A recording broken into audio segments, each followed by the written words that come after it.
Hey everyone! In this video, I'll show you how to extract the day, month, and year from a date in Excel. First, let's extract day from date. To do that, we are going to use text function. Formula will look like this.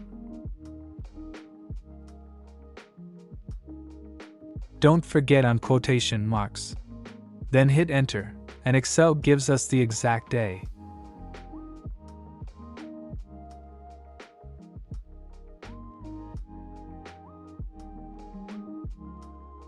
We need to write same formula for month, but instead of letter D, we will write letter M.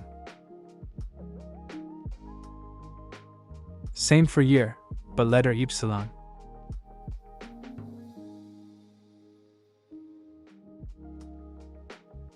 Now, to apply this formula to other dates quickly, we can use the fill handle. Simply click on the cell with the formula, then drag the fill handle. And that's all for this video. Thanks for watching, and if you found this tutorial helpful, don't forget to like, comment, and subscribe for more Excel tips.